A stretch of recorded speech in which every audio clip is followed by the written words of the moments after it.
You know, some of us have been living a life that we have shaped for ourselves by the words we speak. It could be good or bad. Some of us have been going through hardship because of the words that we have spoken over our lives in the past, and it's still affecting us today, still having an effect in our lives today. You know, the Lord loves us so much, and there are some little things that it could be little, but they're so big, and we overlook these things. You might wake up in the morning and maybe one or two things, didn't work out the way we want it to be. Or maybe your alarm didn't go off and you're like, oh, it's going to be a terrible day. And halfway through the day, it actually turns out really terrible. That's because of what you have spoken over that day. So the Lord has been speaking about the words that we speak. And a lot of people are going through tough times, hardship, negative patterns because of what we have spoken over our lives.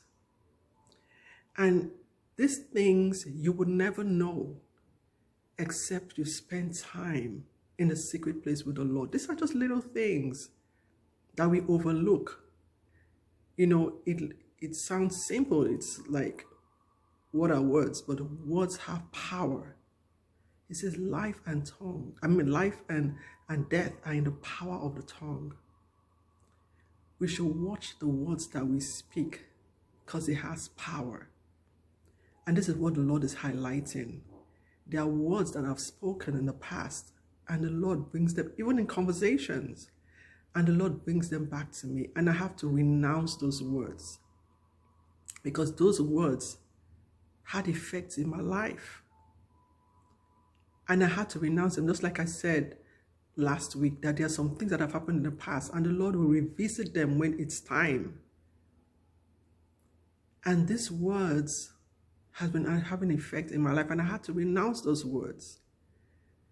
And this is what he's saying this season, that we watch the words that we say, because our words have power.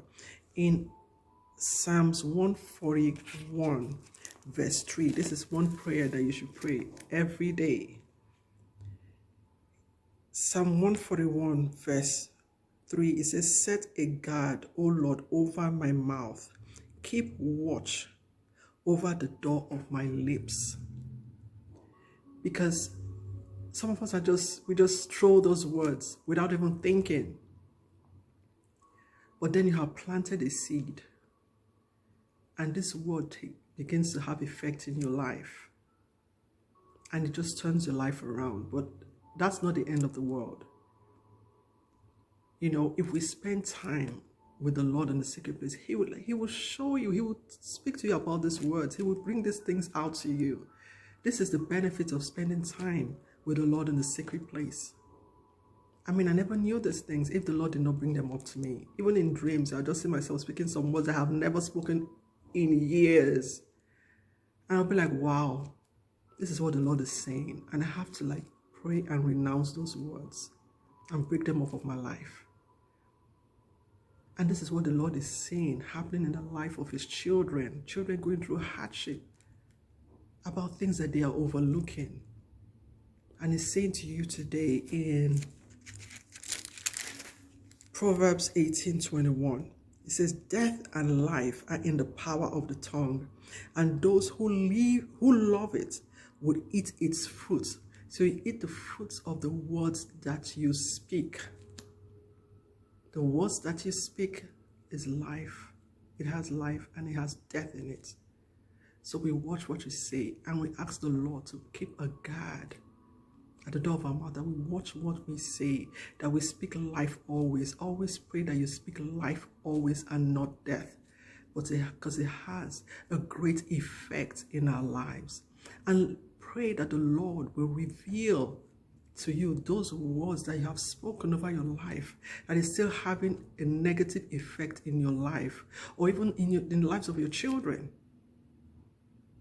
Pray that the Lord reveals these words to you, and pray and renounce those words and break them off of your life, off of your family, and begin to walk in the life that he has set for you. For he has a good plan for your life. And our words can turn things around. We have to align with what he is saying. Speak life and not death. Spend time with him in the secret place and let him reveal the secrets of your heart to you. He loves you so much and he wants that relationship with you. In this relationship is where he reveals, he opens things up to you that you never even have an idea that existed. God loves you so much. And if you're yet to know him, taste and see that he is good. He is a good God and he wants to show you who he truly is. And not what you think he is, but who he is and how pure and true his love is. And he wants to shower you with his love.